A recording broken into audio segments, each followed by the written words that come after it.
Yeah, we are recording now. This is meeting number 9 of the Scicloj AI group. We are 8 people at the moment. In a few moments more, we'll join. And today we have the wonderful Eric Dallo who will talk about ECA, Editor Code Assistant, which we will be hearing about soon. And as we usually do, we begin by everybody telling something about themselves. So we'll have this intro, everybody's invited to say something, who we are, what we care about, and so on. And then we'll have Eric's talk and a discussion. And at the end, we will talk about the upcoming conference, the Closure AI conference in October.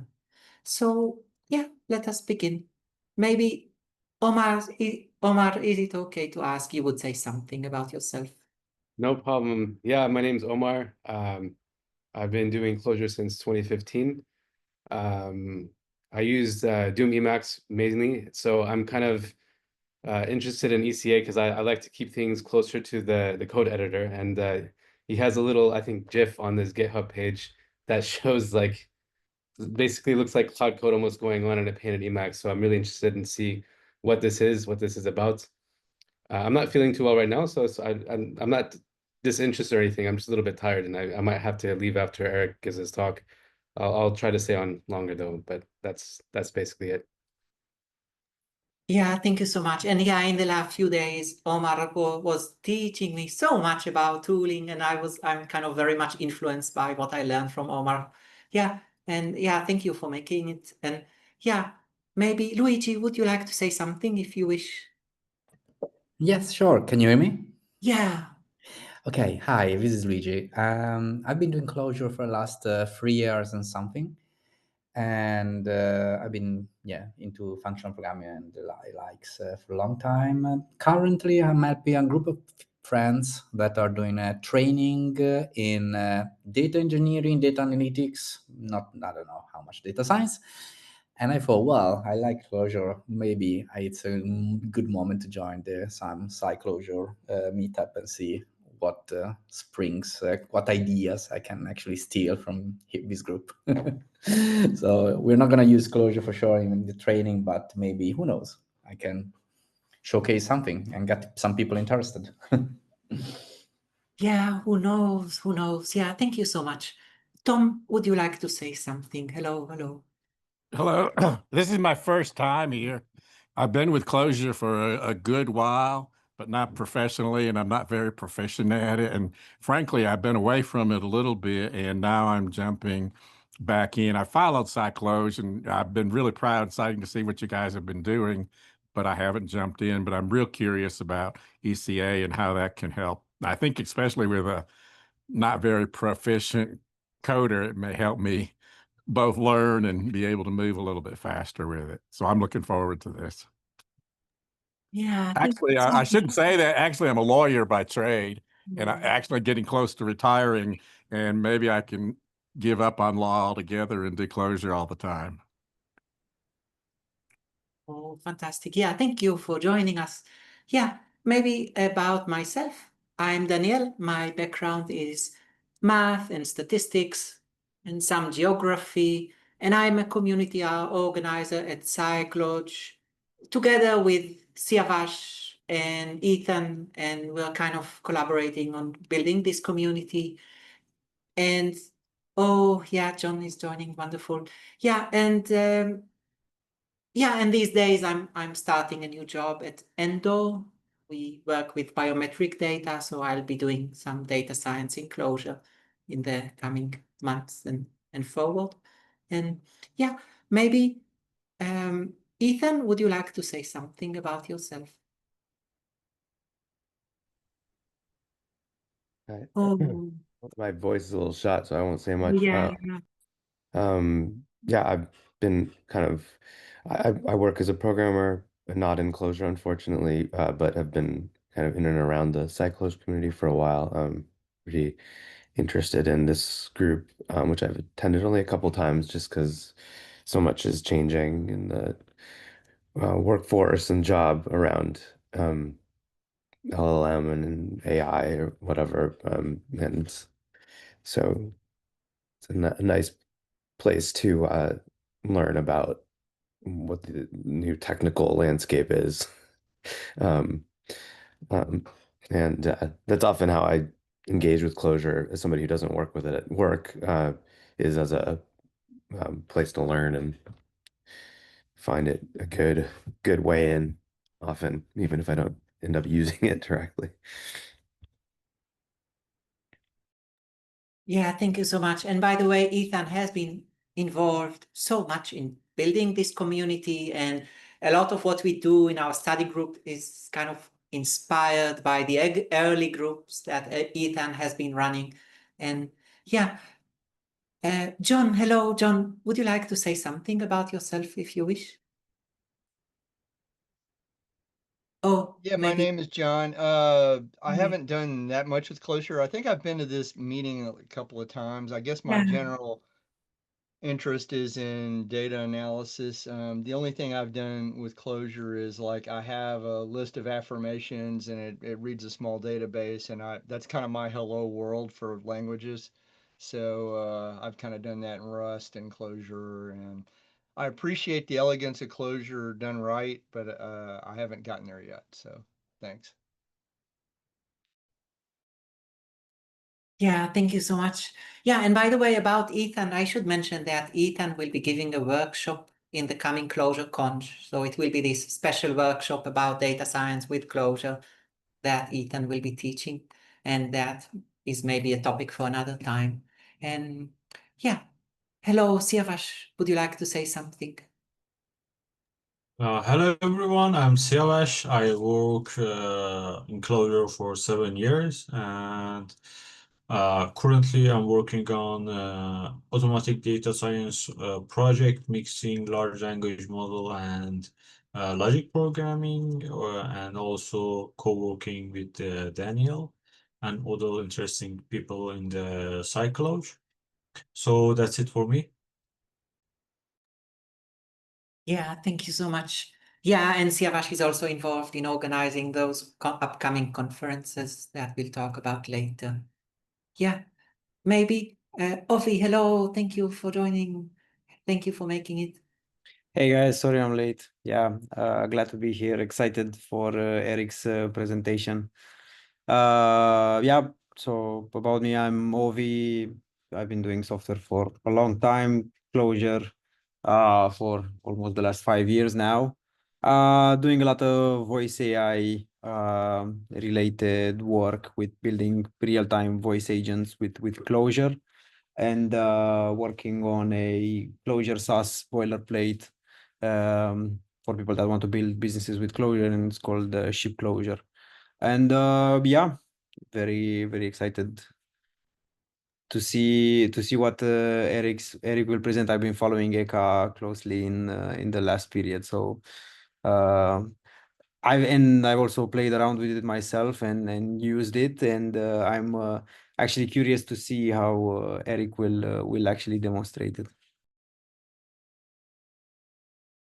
Yeah, thank you so much. Yeah, and I'm glad, Ovi and Siavash and I, we were kind of thinking about this group and kind of planning together. So I'm glad you kind of see both all of us here. And also both Ovi and Siavash gave amazing talks a few months ago. So you should go and watch those old recordings by both. And yeah, maybe Szabolcs, would you like to say something about yourself, and maybe if you wish about your new library? Okay. I'm Szabolcs. I am very happy to see Ovi because I saw just on the LinkedIn, like a connection when he posts something. And hi, Omar. We talked just in private. I am Clojure developer. Officially, I was senior Clojure developer. Before this, I think I am in this language with 10 years. And currently I am team lead, but not in Clojure area, and I would like to switch to the Gen AI or AI topic. I worked in this field applications 3 years ago, so that is not new for me, but in the current position that is impossible. And my library is coming from this interest. 3 years ago, I created a very minimal vector database for AI solutions like RAG. I researched with Microsoft Grant, the collaborative intelligence. You can see this topic currently like agentic things.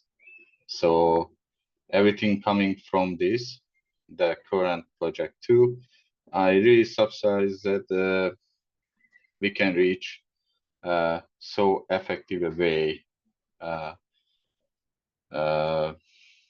how we can find similar vectors. So that is very interesting because a lot of things change, or I forget to see exactly, you know, the like this is a SIMD or similar techniques which can provide for us a similar speed like a C++. So that is very interesting. So it's short. That is me. And thank you the invite. Thank you so much. And if you wish to say a little more about the library, I share the link in the chat. If you wish to say a little more, we have time. It is a new announcement, so now or later, please. And we can always talk about it again. Yeah. Okay. Yeah, thank you. So everybody has presented themselves except for Eric. So now if you wish, Eric, you can just tell about yourself and then about ECA. Yeah, sure. Thanks, Daniel. So hello, everyone. My name is Eric. I'm a software developer at Nubank. I'm coding Clojure for about 7 years from now. And I'm the maintainer of some open source libraries like Clojure-LSP, Jet-LL, LSP mode from Emacs, and some others, and ECA or ECA. You tell what's the best for you. And today I'm going to talk about this new project I've been working for the past 2 months, I guess. So this is the project. So it's ECA. It stands for the Editor Code Assistant. So what is the rationale about this project and why I came up with this idea? So I use like I code Clojure-LSP a lot, and I understand the basic interactions of editors and like the LSP servers. And this is something that is working for a long time, right? So Microsoft created this standard, and there's now hundreds of languages with LSP support. And it's something that is just now the basic for many tools, right?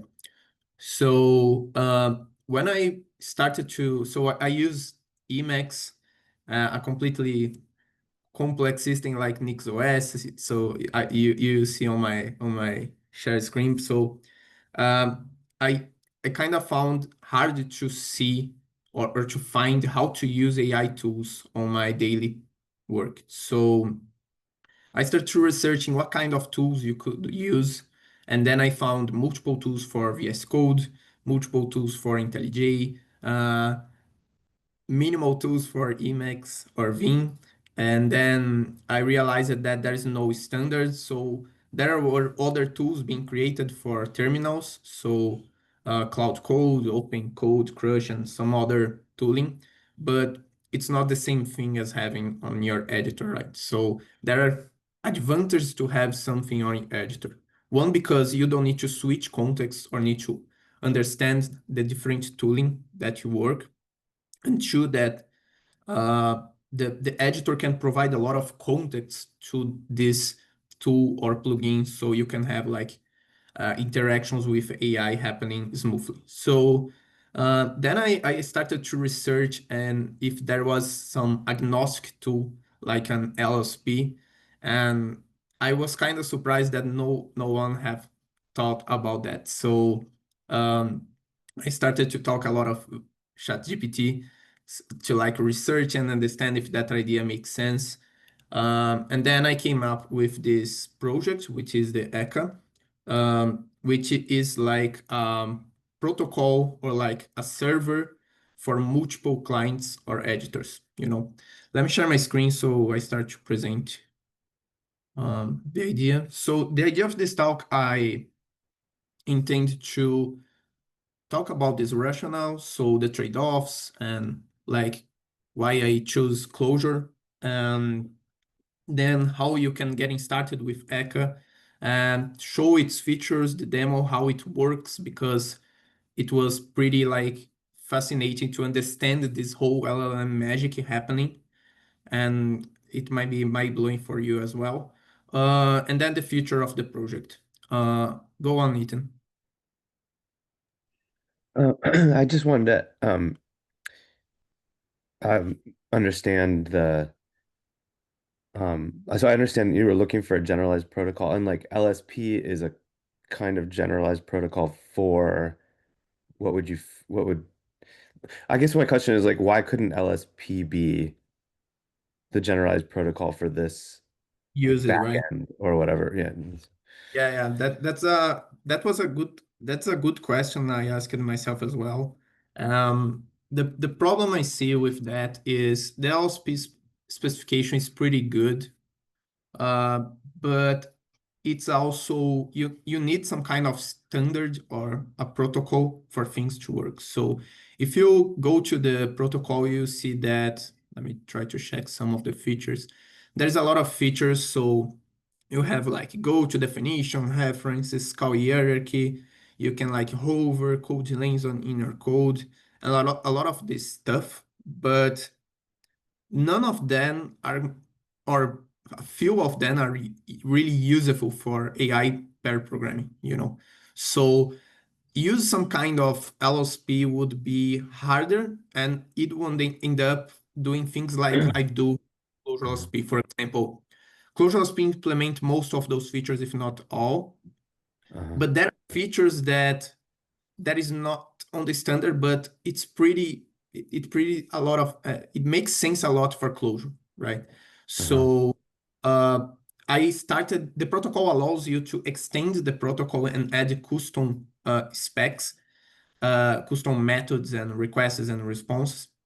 But in the case of ECA, we will end up with, I don't know, 90% of custom things and using like few of LSP.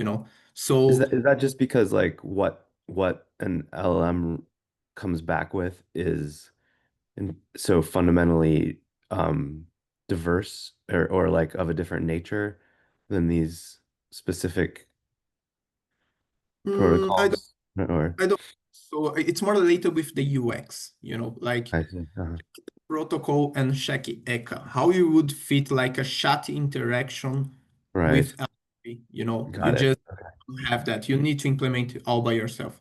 You could Got it. use a feature that I intend to add to ECA, which is the completion, like the GitHub Copilot completion that we have. This is the only one you could probably leverage from LSP. So this is and since the chat is the most used feature when you are AI developing, probably wouldn't work. I see.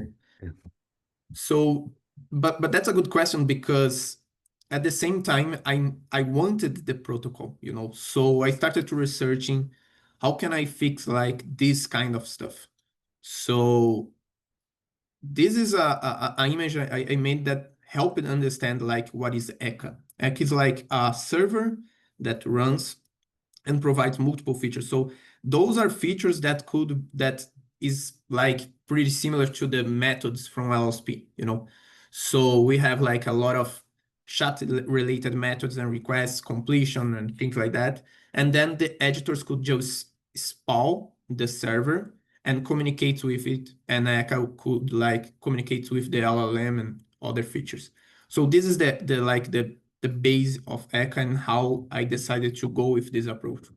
The problem with this is, okay, you have a server, you have a unified thing, so there are trade-offs about that. So the problem is, since you are not using LSP, like I mentioned, you need to implement the support, right? So yeah, we do need to like make changes on Emacs plugin, a VS Code plugin, IntelliJ plugin, and so on. So I can say this was the hardest part, The good news is only IntelliJ is missing, and I intend to add support for that soon, but Emacs, VS Code, and Vim are already working, and especially Emacs, which is the what I use. So I give primary support for that. So all new features always come for Emacs. But the good news is most of the features that I do and change are in the server. So the editors just win those features for free. So it's really nice to see I changing something on the chat behavior or like the communication with the LLMs, and suddenly all of that works with Emacs, VS Code, and Vim. So this is the really power of having a single tool. Okay, so why Clojure? This is another question I get it. So the first thing is my experience with Clojure. So Clojure is obviously my favorite programming language that I code for the last years, and I use it a lot with ClojurLSP. And the good news is I kind of had a ECA working in less than 2 or 3 days because of all my knowledge about how to set up a server and how to communicate with JSON RPC and a lot of those things, because most of those things are actually done. So ECA use LSP for CLJ, which is the base of ClojurLSP. Actually, we should rename this to JSON or RPC too for CLJ or something, because it's not that related with LSP. But this is all the abstraction of the server, like the complex stuff about handle messages, sending messages, and handling those things async. So all of that was done. So it was pretty easy to like set up this server. And the same thing for the editors, because there was already LSP for the editors, right? So I could just copy and paste or like just use a library. So it was pretty simple. The nice thing about being Clojure as well is, like I mentioned, with my experience for Clojure LSP, that is compiled with GraalVM support, I did the same for ECA. So ECA is compiled with GraalVM and is just way faster than JVM. So for example, I have my Emacs running here, my Doom Emacs running. I can just type ECA restart and voila, it's already running. It's already started the server in the background and it's already working. So all of that because it's compiled with GraalVM. And from my experience with GraalVM with ClojureLSP, it also improves the performance of both CPU and memory. So it's just a win. The bad thing is you need to provide the binaries for each distribution, right? So you need to have binaries for Windows, Mac, M1, M2, or different Linux. But like I mentioned, the good news is I already did all of that for ClojureLSP. So it was pretty much copy and paste the CI from ClojureLSP, and we already have like all the native binaries working compiled with GraalVM. And the installation, the steps to install ECA was like the same, like you can install from scripts. Oops, I need to fix the delete. So you have like scripted that automatically installs. You have Homebrew support as well.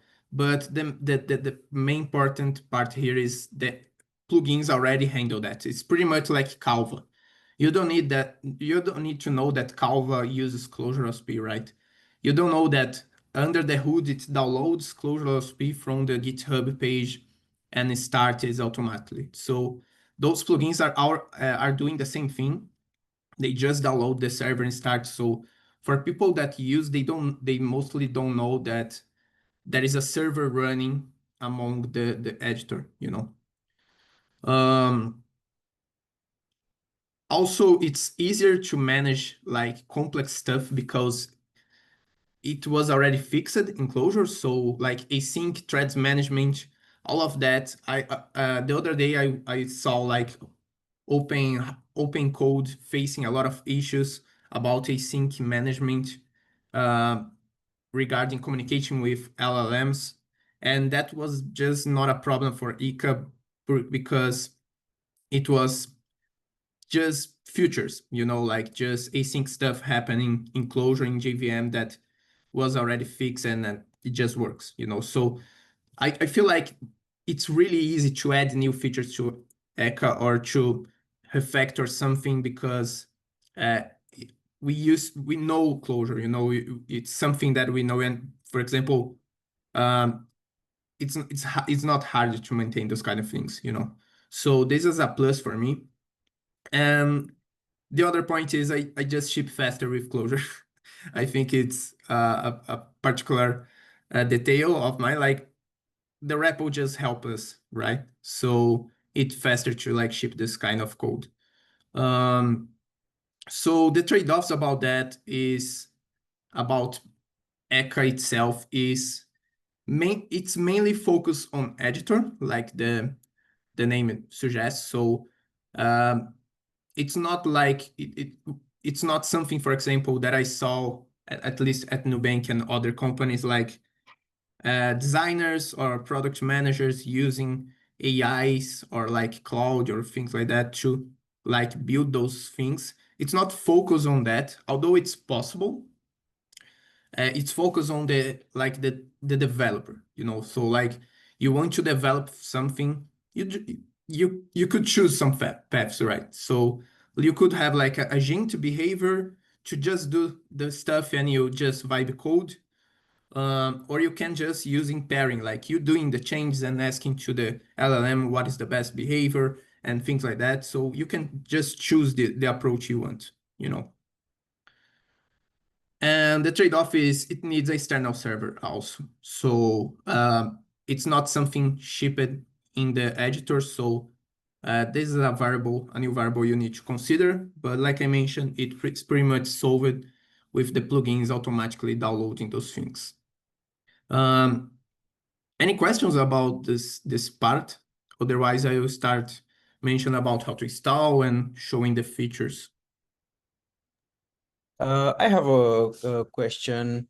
It's I thought about it when you said that it's mainly focused on editors, and it got me thinking about something that would be interesting for some people. So, for example, I'll give the example of Cloud Code, where you have you can use it basically just as a CLI, and you are interested in the fact that you can give it a complex task, and it can just basically start the agentic loop of, right, I need to call this tool, I get the result, now I can call this tool, and basically the loop just calls the tool and updates its context with the result of that tool, basically.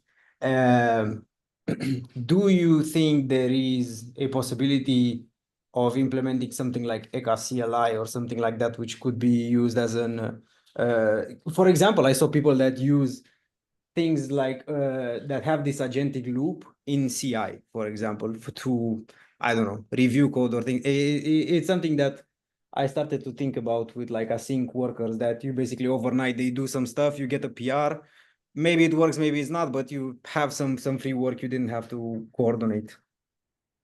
Yeah, that's a good question. To be honest, it was not my focus when creating ECA. And to be honest as well, I didn't know about those crazy users like using on CI and stuff like that at the time.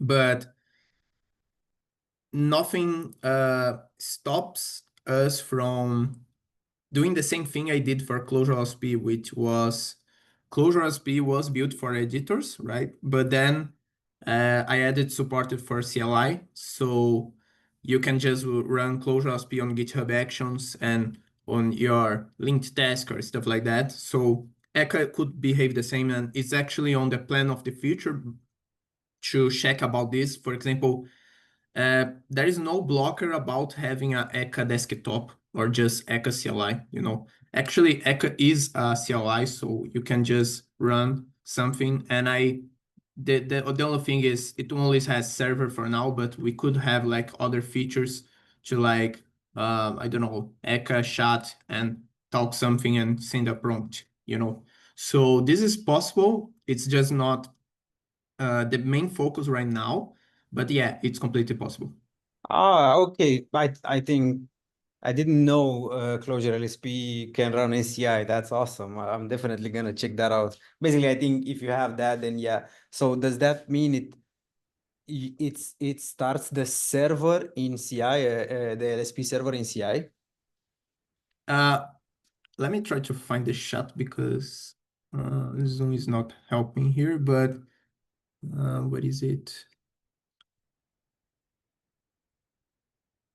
Okay, so this is the link about I mentioned. Yeah, it's way simpler than that. Like you can run ClojureLSP using its API, for example, on just JVM or like a CLI. It doesn't start a server because it doesn't need to. Like you don't have like an editor or something to communicate via JSON RPC, right? So it just uses the features that is built in on ClojureLSP. So when you start, for example, for CLI, it just analyze the project and provide the analysis or features that you want. So it just removes the layer of this communication between editors, you know.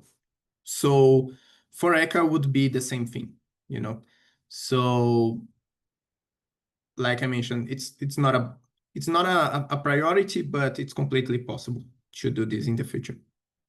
Yeah. No, this was just a curiosity if something like that is possible, and yeah, maybe I'll pursue it further. Thank you. Yeah, cool.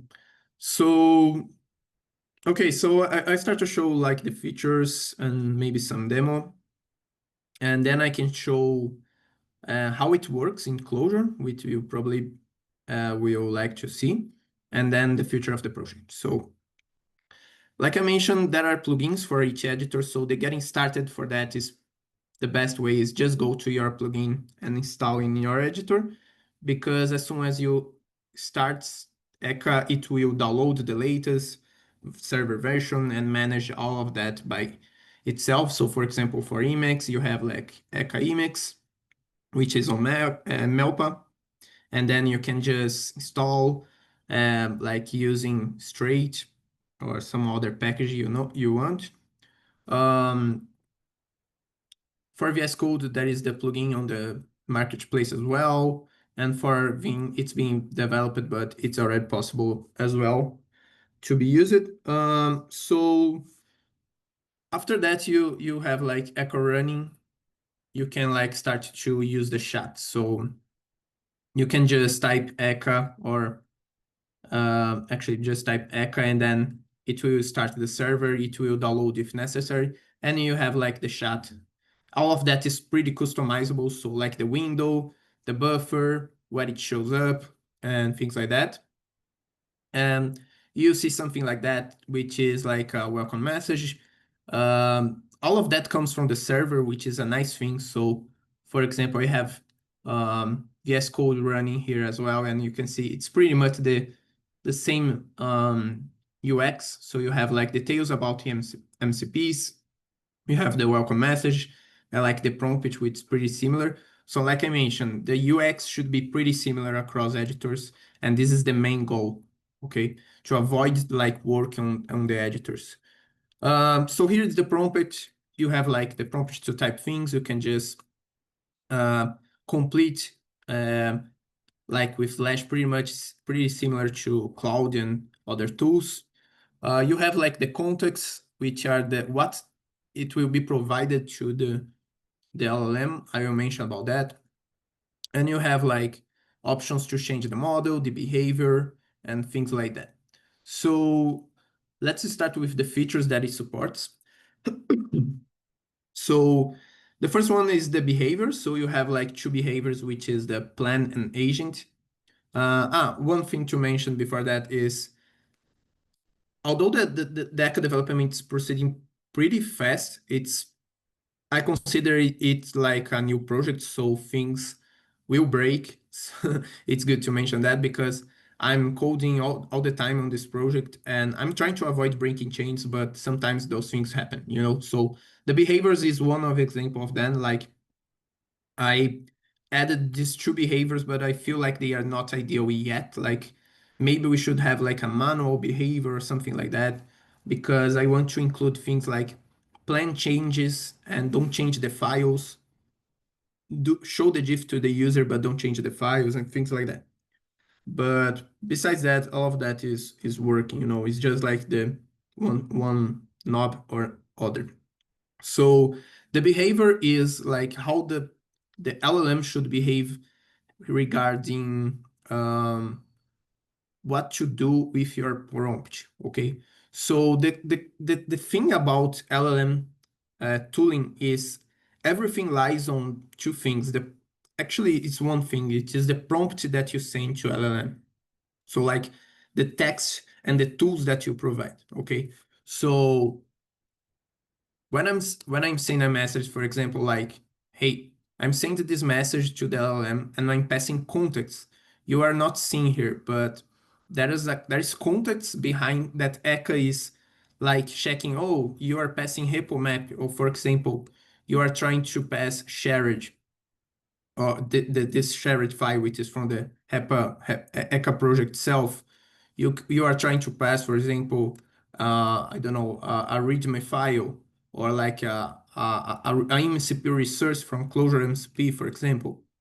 All of those things are context passed to LLM. Okay, so here was example of a message that I sent. I can see like the reasoning stuff about uh, this message.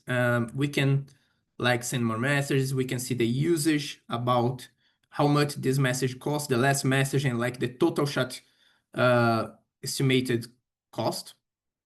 We can change the models. So I have like Nubank custom models that I'm going to show to you how to have custom models for your company and things like that. You can control the behavior and so on. So the behavior is mostly some tweaks to two things, which are like the context that you pass to the LLM, like the prompt, and the tools that you pass to the LLM. So all this interaction with the LLM is basically what we call like the LLM loop. So you send a message with context, and then the LLM just reply with what it needs to be done or like the result, and you can just get that and send again with more content. So this is the loop. So for example, let's try something silly here. For example, I will start a new conversation, and I'm saying docstring for the start server function. I don't need to pass any context about that. Even the repo map, the repo map is basically, we can actually show that before. So there are commands, like I mentioned, for example, the costs. I can see like the costs, this chat is empty, so there is no cost. And I can show the repo map show. So the repo map is something that I'm still working to improve and make it better, but it's basically like a overview about the project. So LLM understands that, oh, okay, there is all those files in the workspace. This used to be like crucial and critical for LLM tooling, for the LLM have awareness about the projects, but this started to become not a big deal after the tooling support, like the tools, the MCP tools and things like that, because now the LLM can just discover by itself. So for example, I can say what files you see with the repo map, but I would just remove this context and ask the same thing. So you see that it knows from the tools that ECA passes to the LLM how to check the files. So we can see that it just call like ECA native tool to list the files passing those arguments. This is the output from this path that it passed, and now it just mentioned about, oh, so here are the files I see, those are the directories and files. Do you want me to expand any folder? So the repo map is a nice thing to pass to the LLM, but it's not crucial, like it's not that critical anymore. Eric, Okay. I don't want to slow you down too much, but if there's time later, I'd be really curious to know, um, what role then, like how exactly, what steps the program is taking to use the MCP. I'm sure that will be too, like, to go into that now would disturb your flow. So, but maybe later. And then the other thing is, maybe as you're going, I've been using Aider Max, or whatever. It's like a, um, something of what you're showing me kind of seems similar. So I'd be curious to know what you think are the differences. Yeah, sure. It's on my plan to mention about this LLM loop and how those things work. So I intend to show that for you, and probably it's what you mean. And about Eider MX, I used to use Eider as well, but the UX was something that really bothers me. For example, something that really bothers me was every single message I sent to Eider, he was always showing the costs on my face, and I just didn't have flags to change that. And since it was like a terminal, it doesn't feel as smooth. For example, you see there are tools I can just type and go to the file and things like that. So I felt this need to have something closer to the editor, you know. But yeah, I'll try to show you the other thing. Go ahead, Omar. Yeah, so that thing you have on the top where it says repo map and then that, is that basically the only context that ECA is sending to the LLM, or do you have anything else going on, like hard coded behind the scenes to tell the LLM that like I am ECA, code something good? Yeah, there's definitely things like that. I can just demo and show to you all those things because I know it's nice to know about it. So there are the prompts that are included to ECA. So you can completely customize that. If you go to, for example, configuration, you have like um, let me try to find it, like the system prompt template file. So you can just completely customize those kind of things. And this is like the base prompt to the LLM. This is what makes ECA behaves like an assistant. So we are saying you are ECA, the editor code assistant. You are supposed to help with that, with user to solve their coding task. So we include the behavior here. So you can see that when the behavior is agent, we include a different text here, which is the agent behavior. You are an agent, you need to go until the user's query is completely resolved. So don't stop until you solve the problem, you know. There are more things related to agent behavior, like sending more toolings and not seeing the other toolings. So there are improvements that I intend to make to this, but it's basically how that works. We say that the chat is completely in Markdown, so it's easy to present things here and no other editor because it's just Markdown, so it's easy to manage those things. And things like that. So this is the core of ECA and what it makes pretty much similar to Cursor and Cloud and things like that. And you can just tune those kind of things, you know. So follow-up question, is there a default thing that we can add where like Claude the MD where it'll just suck up the default context so you don't have to keep reminding it, of like the way you want it to deal with this particular project? Yeah, that is you can simply just include context rear, for example. So say I think you are meaning like the Cloud Markdown file, right? So you can just include it here, but I intend to have some kind of init command. I intend to add that soon, which will just end up like asking to the LLM to summarize the project and the styles and the lint styles and things like that, and create a single file. Like I think the most tools are using nowadays like agents .md, which is like just a good default for most tooling. So I intend to add this kind of feature. I think that's what you mean, right? Yeah, basically like a Claude the MD or something, because like, like my major success in using like Claude and these things is just constantly iterating on the default context so I don't have to keep telling it like this is how I want you to act, these are the guidelines of this project, right? So like, if you don't take care of that part, then you just get random stuff. Yeah, makes sense. And the funny thing is there is no really magic happen there. So there is, for example, the Clojure MCP provides already some MCP prompts. For example, create update project summary. I never tried, but I think we should. Oh, okay, it's not working. I need to probably, I have a development ECA here, so it's not working for that. But like it will just like call MCP tool that can create the file, and then you can just, for example, use it as part of your context, right? So that should not be hard to do, and understand your point. Like having context is the best way to have like a good output for the LLM. So this is something that I intend to add pretty soon. Okay, so I think that's the main point of ECA, like the prompt and things that you can have. For example, there is the plan mode, which is the behavior. So for example, if I change the behavior to plan and ask it to, I don't know, let's keep using the same example.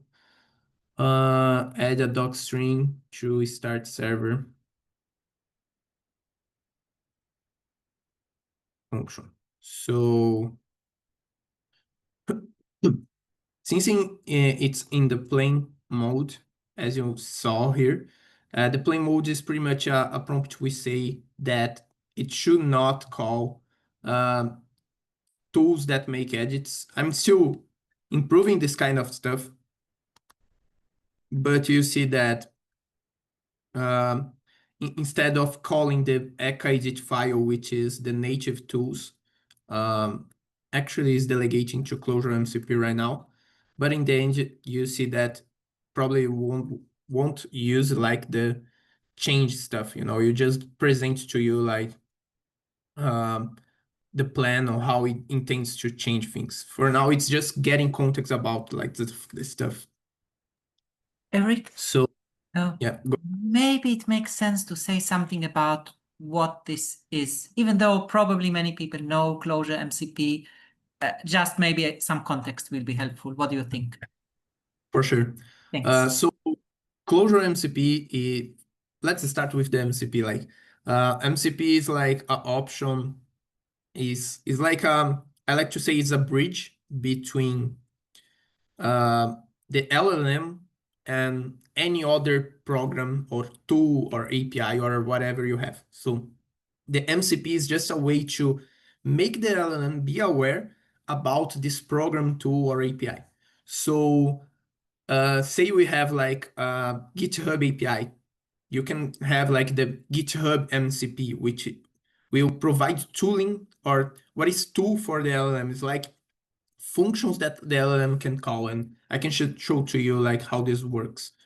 I have like this is like the ECA log about what it's doing, like all the response from their API and so on. So let's start again so you can understand better how that works. So I'm gonna say just hey, with no repo map or any context to have the less context possible, and I'm check the logs. So you see that this is the body we are sending to the LLM. So let me try to get this body and just let's try to format that in a quick way. So this is all the body that we are sending to the LLM. And we can see that we are passing it, of course, specific things for OpenAI, which is the model I'm using.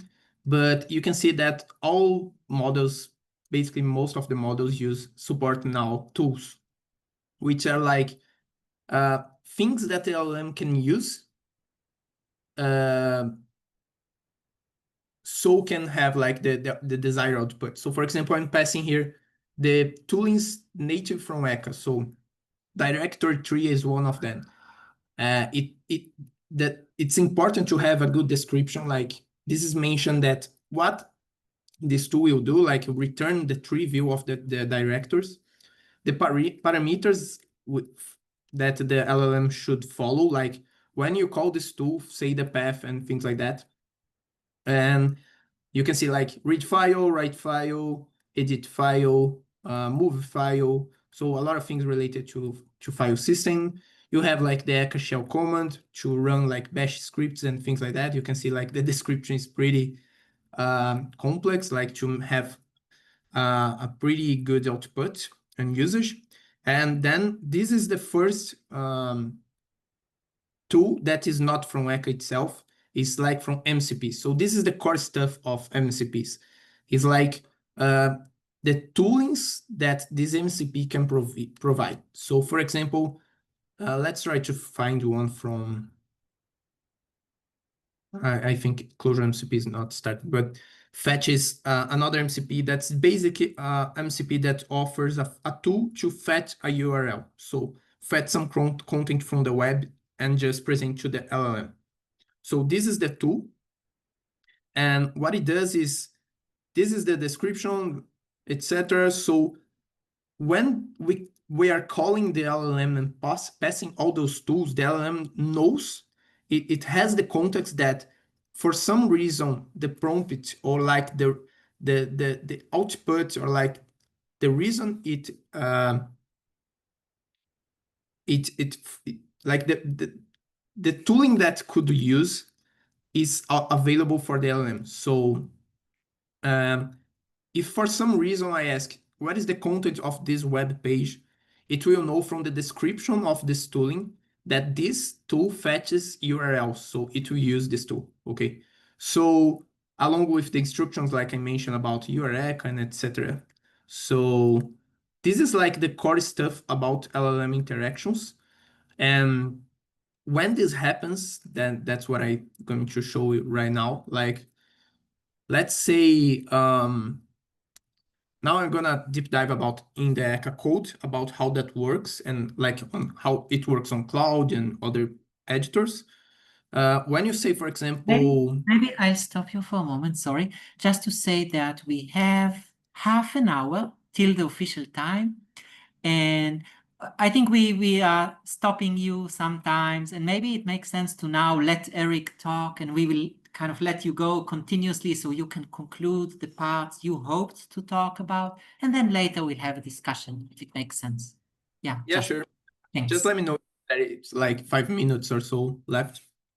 Thanks. So, okay, so I think this is one of the most nice things to show. So when you say, for example, what files you see,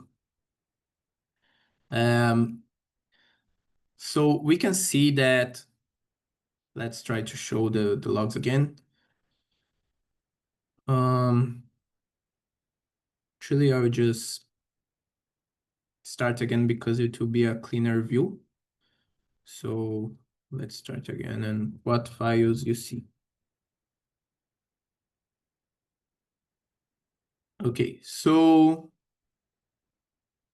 yeah, we can see that we are sending the body and like we have like all the tools that I mentioned. We have like the long string instruction.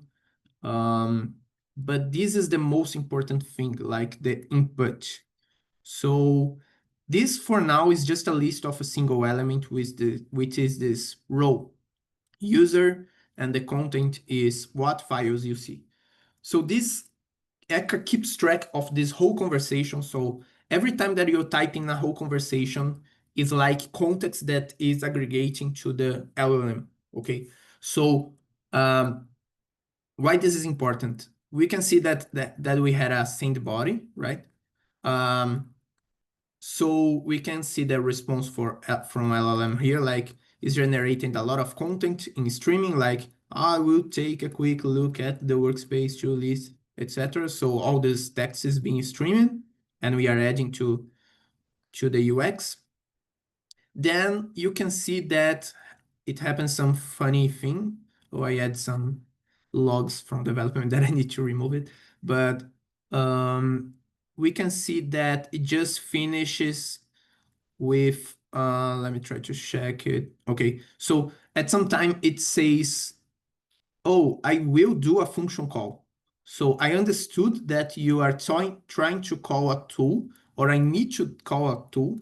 So this type of response is function call, and I'll call this tool, and I'm preparing the argument. So the argument is something that comes as a string. So you can see that then it starts to like adding the arguments of the function, like path, like home, and like building all this argument, right?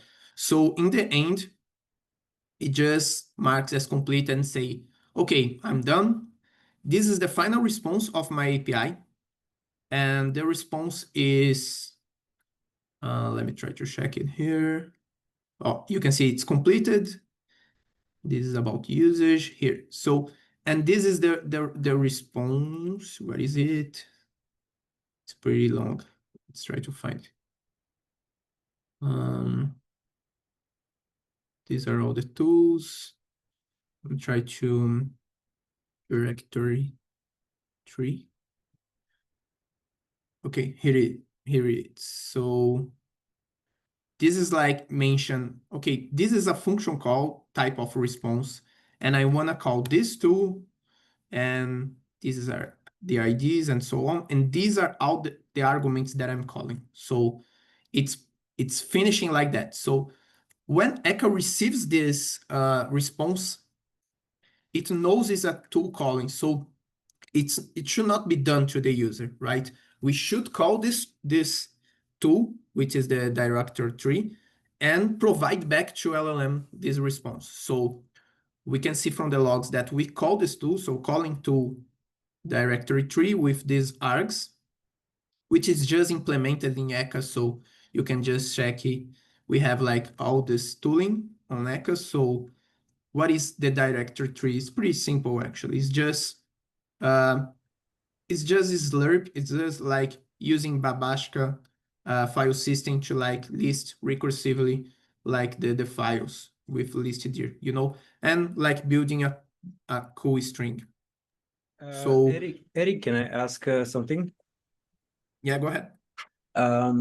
So I understand the part about tools, but does ECA have support right now for a tool for you to allow tool execution, like per tool or the list of allowed tools, or for example, file diffs when you have when it edits something and you would accept it or deny the edit?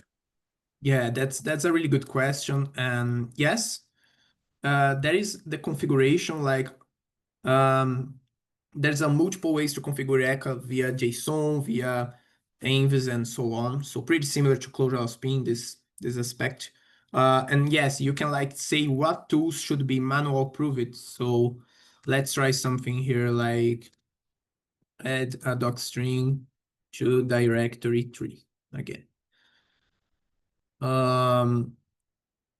So if I'm using a development, and this actually I included today, so let's check if it's gonna work as intended. So we can see it's just calling tools without asking for my permission. So first we can see that, oh, it's probably using Clojure-ai-MCP and it will skip this tool.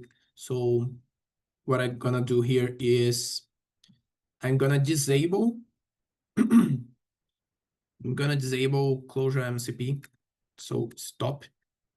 We could just add the toolings for Clojure-ai-MCP there, but it's gonna be just easy to try like that. So again, add a doc string to directory tree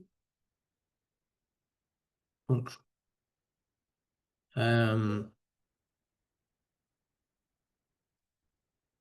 Okay, so we can see that using now the ECA native tooling. So the searching for directory tree is just a ECA grep function that it's calling. Then it's just, okay, I'm exploring a Clojure project. So now I'm reading the file system file, which is this one I'm open. And it's probably going, okay, I'm modifying a private function.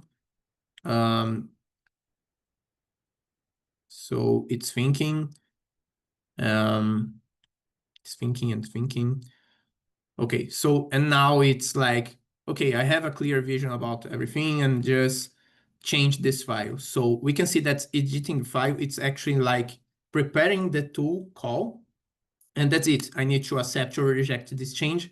And we can see like we have a different UX here because it's like a diff, right? So you can like see the diff changes, or you can just go to the file and understand what it's doing. I want to improve even more this, and I have ideas of how use like diff systems for each editor, but I can just accept it or reject, and then the doc string will just be changed. Uh, I think it messed up with the codes here.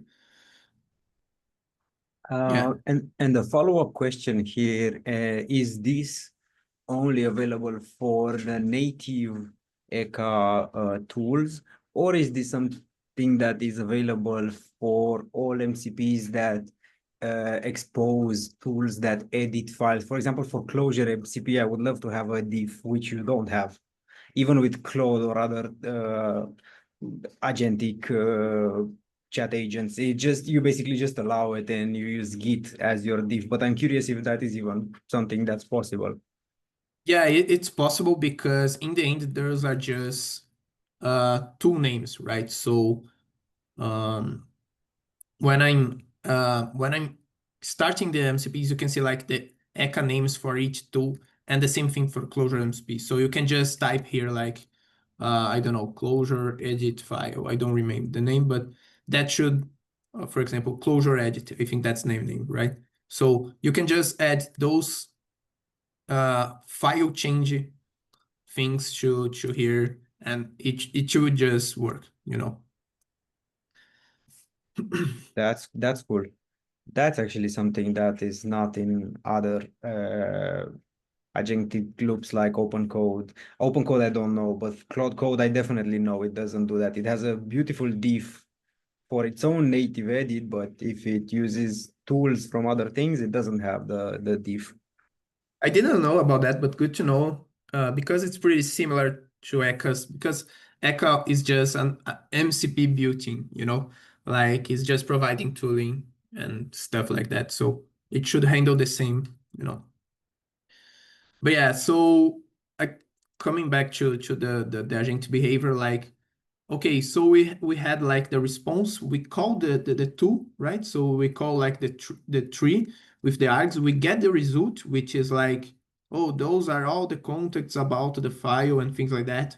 And that's the magic happening. Like I can understand that we received this body and um, just send the same message again to the LLM, but appending this result. So you see something like this one. So now the context to the LLM is bigger. Like we have like a row of users saying what files you see. Then we append like the reasoning. This is like to LLM understand, to use the same thing that it taught. So it will know what to do.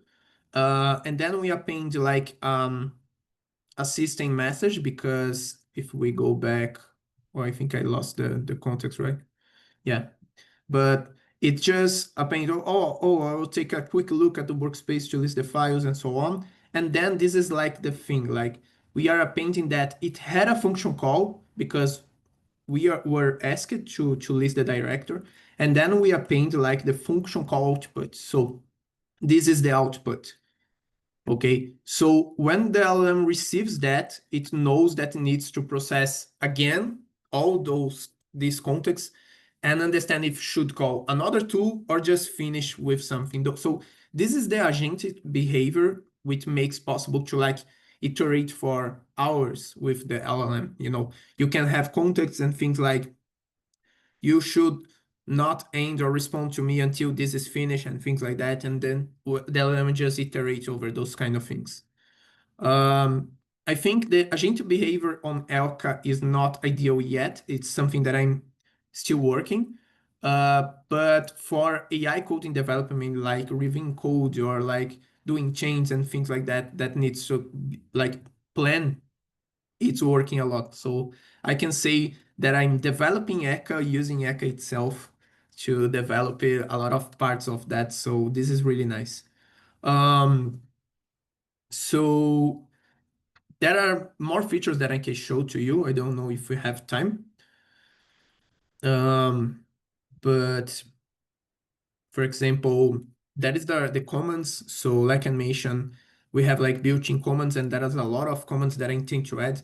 But the Clojure MCP, like we have support for MCP prompts. So those are custom prompts that you can add. So for example, I don't know, a prompt related to how to use the REPL. You can just send that, and the LLM will understand, because the Clojure MCP provides custom prompts to understand how to handle REPL systems and things like that.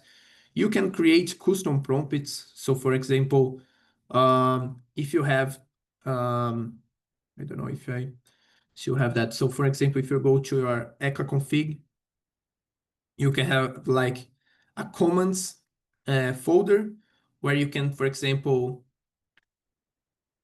let's check this one. I think Zoom Windows is in the front. So this is just a custom prompt that I have. So tell me what the tag arg1 of this project did. So of course you can just elaborate a lot of things, like do the lint stuff using this command and things like that. So I can just, for example, complete here and try explain tag, and I can pass a lot of arguments or a single argument. For example, I will pass, I don't know, let's check, I don't know, a valid tag. So let's use the 0, 24, 2. Let's check how it will handle. Of course, I could have improved a lot this, like use git tools or use this command or do like this or little like that. But let's try to see what the GPT-5 will do. So it's being smart about that, like is reading the change logs. So it will pretty much have a concise and a good idea about the tag, and it's confirming using git tag. So you can see that it's checking if it's really a tag besides the changelog. It's running a lot of commands to understand like the commits that I did, to understand, to confirm if this message on the changelog was indeed that. So, and yeah, we can see like the tag was a bug fix release, the changelog entries mentioned about this, the commits mentioned about that, and the date. So it was pretty much good on this response. Can I ask another question? So comparing, you yourself comparing ECA with Cloud Code or other popular either CLI agents, or let's say even Cursor or Windsurf, what do you think ECA still lacks? And for that matter, what is on the roadmap? Yeah, maybe that's- I will propose, just because looking at the time, I think it makes sense for Eric to conclude in about 10 minutes, and then we'll have a discussion, and then we can return to questions for those who have time to stay longer, if it makes sense. Is it okay? Just so that Eric will be able to kind of conclude. Good point, Daniel, but I think it's pretty much that. I was about to mention about the future of the project, and the first thing I was mean to mention is like how comparable it is with the other tooling. So it's okay. So answering the question, my goal here is to make as good as Cloud. Here is the goal of the project right now, and Cursor and Open Code. So the good thing is it's pretty much close. What is lacking right now are prompt tuning. So we have like to prompt more this kind of prompts, and like the agent behavior is not as good. We don't have like support for sub agents and things like that that Cloud has, but it's something that added to in the future. I intend to add a lot of things like telemetry support, and like there are issues that I just created. There's a whole roadmap of ECA you can see here. I'm actually gonna share this link with you. So this is like the whole roadmap of the projects. You can see there are priorities that I'm considering, like improving the repo map context, although it's not crucial, it's really nice to have. there is things like the hooks support, like commands to undo and roll back. So there are things that I'm still missing, and especially like the model support, because right now we are just supporting OpenAI, Anthropic, or Llama, but there is support for custom models. So this custom model of Nubank is one example of that. So for example, I'm just configured a new provider, which is Nubank. I can see that its API needs to behave like OpenAI. You can choose like Anthropic, and you have like the options to customize the URL, the keys, and the models that it provides. So that's a way. But my main goal is to add support for OpenHauter and maybe OpenAI Legacy, and which will unblock a lot of other models and other providers. So there is this kind of work that I think it needs to be done. But besides that, I would say it's pretty much similar to Cursor already. Like we use Cursor a lot at Nubank, and I'm testing a lot of comparing with Cursor, and it's pretty similar, especially because the tools that we pass, the ECA tools, are pretty close to Cursor ones. So that helps a lot to achieve the things we need to do, you know. What else? Yeah, I think that's it. I'm focused on more stuff like integration tests, because it's pretty easy to break things.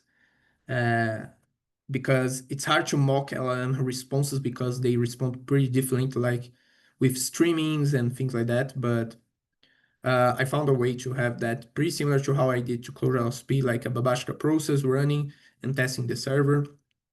But yeah, I think that's it. The project is completely free and open source, as you know. So if you like it, please give a start to the project and share with your friends and coworkers. Something that I'm facing right now is I feel like ECA is pretty much working good on most editors, but people don't know about it. So I'm struggling to present this project to more people besides the Clojure community, because it should work as good as other languages, you know. So if you have an idea, like I try Hacker News and things like that, but I feel like it just needs to share in a better place, you know. Emacsconf. Yeah, that sounds like a good idea, because I think ECA is probably the best tool with best UX for AI for Emacs right now. I tried all the existing ones like Cloud, Code Emacs, and IDER and other ones, and I feel like this one is pretty much like it took me a long time to a lot of at least people to make that work. So uh, I hope it's good enough for people. But I'm always improving. But yeah, I think it's a good place to share there. And that's it. So thank you, everyone. I don't know if you have any questions. Thank you, Daniel, for the invite. And that's it. Have a good pair programming with your AI. Eric, thank you so much. Yeah, that was so insightful. So great teaching as always with you, Eric. Yeah, so we have 8 minutes to the official time. What I'm proposing is that we will let Eric's voice rest for a moment. And, you know, if you wish, Eric, we can stay longer afterwards if you wish to discuss anything. And if other people wish to stay and chat about anything, then we can stay longer afterwards. For a few moments, let us talk about this group and about the coming conference. So a couple more meetings are coming.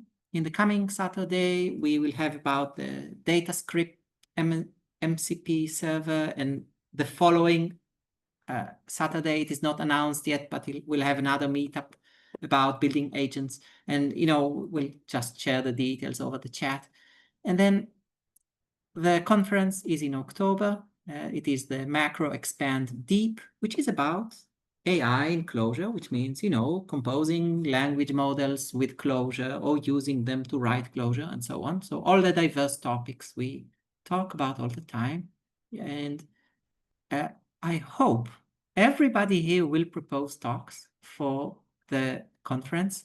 And the reason I'm saying that is that we want the conference talks to be opportunities to create something that you wish to create. And I know everybody here wishes to create something. And the idea is that we can support each other. We can present in groups, small teams of 2 or 3 people doing something small that can be shared. And if anybody wishes to share any thoughts, any hopes about the conferences or any ideas, then we can do it now briefly or in the chat anytime. Please reach out soon so we can brainstorm together and think about your talk proposal. Maybe Siavash wishes to add anything. Siavash is also involved in organizing the conference. So if you have any thoughts, anything you wish to say, Siavash, about the conference, then it would be great. Or anybody about what you wish to see in the first Clojure AI conference.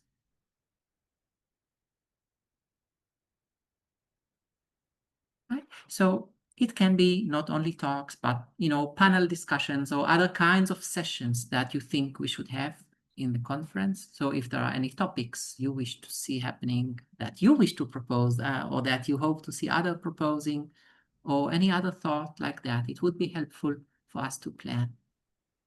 So 1 or 2 topics that I'm curious to see is like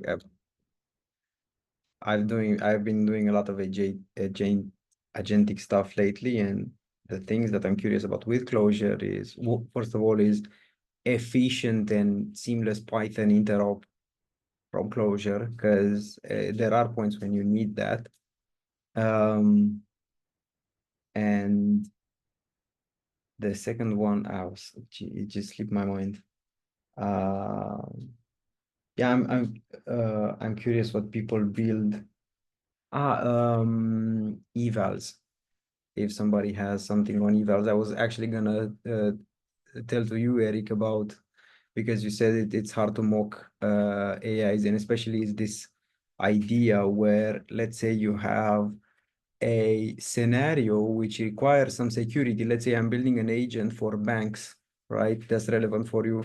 And I want to see if there is any possibility that I can trick the agent for the bank, let's say, to convince it, I am the president, do this bank transfer of $1 million, do it now, or something like that, right? And you can do evals, which are kind of like end-to-end tests, kind of, and they call the API for that particular model to check if it has like a compliance with the expected results that you would have for that scenario, and that's measured more like, okay, in 95% of the cases it gives this expected, or it's similar to what we expect, and you have maybe another LLM as a judge that will tell you, maybe this is not relevant for ECA that much, but it's like for people that build AI agents for companies, this is something they expect right now, especially in complex scenarios that those agents need to fulfill. Yeah, So that's some, go ahead, sorry. Yeah, that's certainly a good topic, because we are facing similar issues at Nubank as well regarding that, like how we make things secure to use with AI, right? So I feel like at some point we will have like official MCP support about those kind of security issues. Like imagine a function or like a predicate thing that we call to check if this is secure, like analyze this to call before calling and check if it's safe. So we see tools doing that, like Cloud and ECA, like, oh, we can manual approve this kind of tool and those kind of things, but those are pretty error prone for like really big production cases, right? So I feel like I think I saw already MCPs to help with that, like MCPs that all tools should pass to me before you do something. But I feel like the MCP protocol will probably support something related with that, Like But yeah, it's a tool called MCP proxy. Tool yeah, called or security proxy. yeah, or just a predicate something to check if that should be run, But yeah, that's a pretty nice subject to discuss.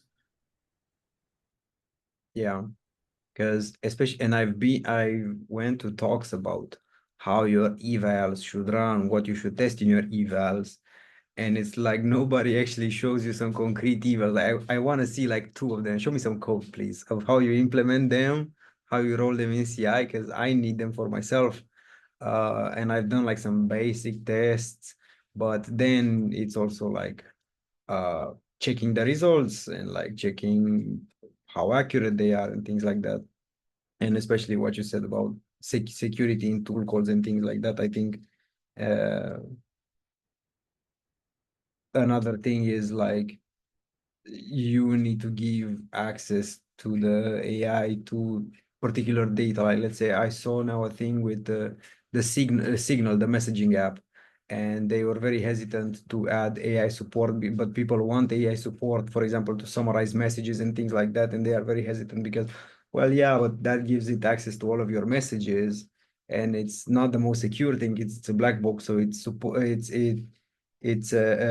vulnerable to prompt injection, for example, and then it can output that. So that's a interesting scenario. Yeah, that's something that we are working right now at Nubank, at least, is like having what we call a MCP gateway. There are tools like MCP Jungle, Light LLM that provides like a gateway to manage multiple MCPs for your company, and you can just enable and disable that, and we can configure tools to use this whole gateway as the provider of toolings and MCP servers, you know. So this is a good way to manage, but we're still facing issues like, okay, nothing blocks the user to just configure another MCP besides the gateway and just authenticate and do stuff, you know. So we are trying to check how to have process running on the user's machine to check if something's doing like that. So there are a lot of faults yet, you know, so things to improve in this term. But yeah, it's a problem that a lot of companies are already facing.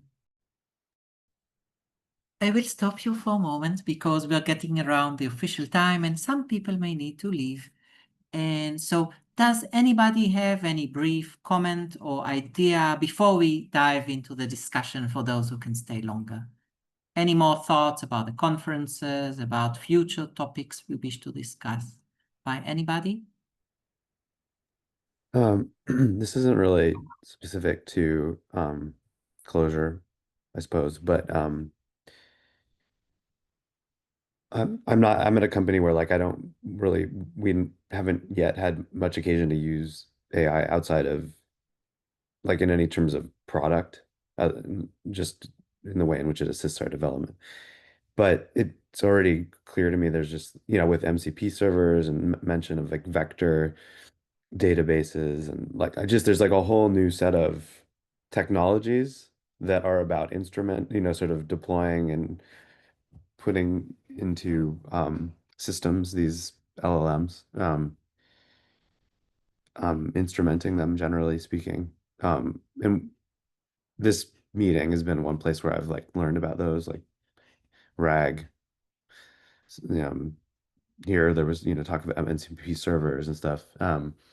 But what I've been sort of missing was any sort of like large overview of maybe, what are the new sort of technologies that are part of, that are going to be used in companies to deploy LLMs for various purposes. Which, for me would be useful because, um, for learning purposes, like, but also to sort of just get a big picture of what um, like the new corollary to like the old kind of loose set of frameworks and sort of things that would be involved in most projects are. And I don't know if that makes sense to other people.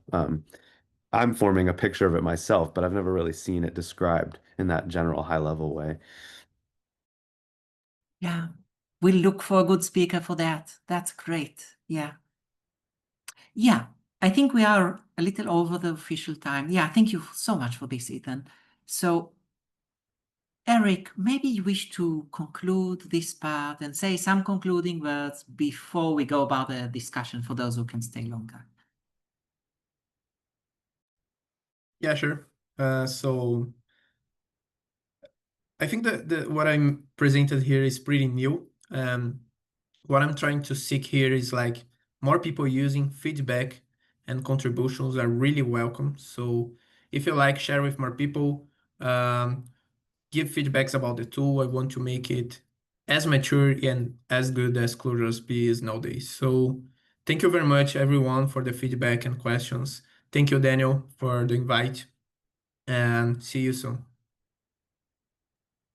Yeah, Eric, that was amazing. So, so great to hear you teaching us again, and it is really encouraging to see the state of ECA. And we're still recording for a little bit. So for those who wish to stay longer for a discussion, if you can stay with us, Eric, that's amazing, but maybe you need to go and maybe other people may need to go. Let us keep chatting. At some point, we'll stop recording and then some other people will keep chatting further, right? And so for now, we can talk about anything. And yeah, thanks so much for those who need to go. And I think, oh, Omar also had to go. Yeah, had a question earlier, never mind. So great. So now we can expand about anything. If I wanted to say this earlier, but I didn't want to interrupt.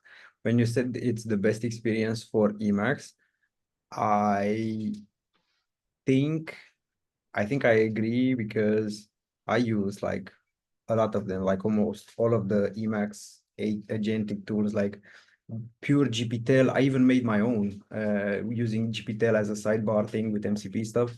And that one, GPTel with Clojure MCP, I don't think it's the best experience in terms of agentic loop. Somehow it doesn't have the nicest feedback. And with Claude, I use like 3 wrappers around Claude Code. And the current one, Claude Code IDE EL, I think is the best in that area, but it's still bad in the sense that you still have to interact with the terminal. So you either use vterm or EAT, and it breaks some of the Emacs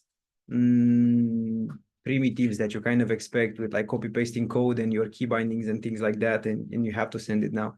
It is so the latest one is nice because Cloud Code IDE, it integrates nicely with how Cloud Code does IDE integration, so it shows you the diffs and everything like that.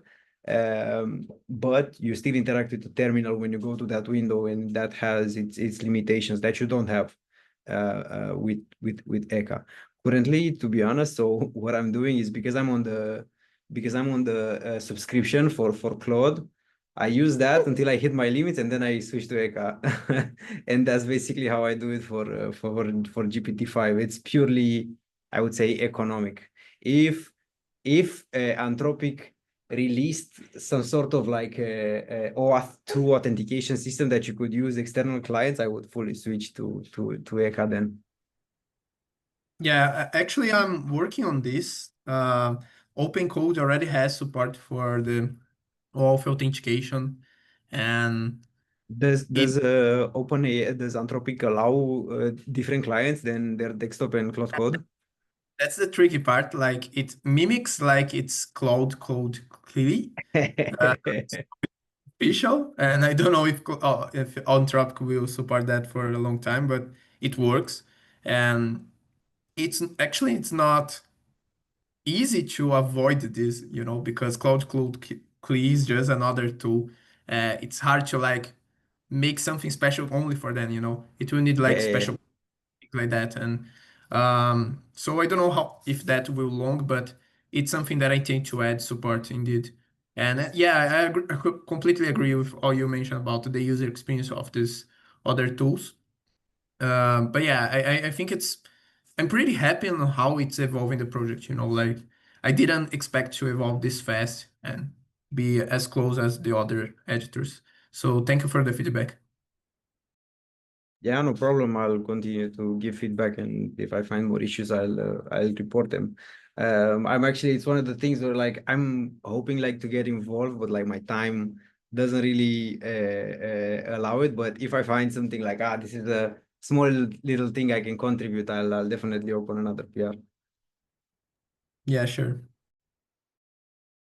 Yeah. It looks like there are a few of these collections of prompts and tools growing, and a few people are trying different combinations of them. So for example, it looks like, Eric, you do use ECA with Clojure MCP, if I got it right. Sometimes with a certain subset of the actions, of the actions it has. So the tools, sorry. So probably we need good experiences recorded. So, we should somehow encourage people to share what they do and whether it works for them, right? Yeah, because we have no idea whether these things conflict or not. Or maybe you do have an idea. Yeah, I have, because it's funny because Clojure MCP doesn't, the other language doesn't have like a Clojure MCP for them, So they conflict. They don't really conflict because LLM can just choose one of the other two, but it's good to have like this two approach, And that for Clojure MCP will work best, and for other languages, the ECA tools will work as good, But yeah. But does the LLM choose Clojure MCP when it needs to do something with Clojure? Yeah, that there is a prompt in Clojure MCP saying that if you're gonna change Clojure code, use this tool. So this helps, and most of the time it's Clojure MCP that is used.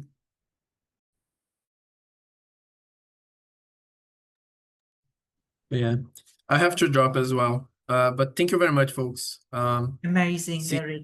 Thank you so much. Thank you. Thank you. Yeah. Yeah, I'm glad we're still here. Maybe we should say goodbye to the recording and chat a little more if we wish to stay. So unless there is anything more to say to the recording, we will say goodbye to the recording now and see you on another meeting soon.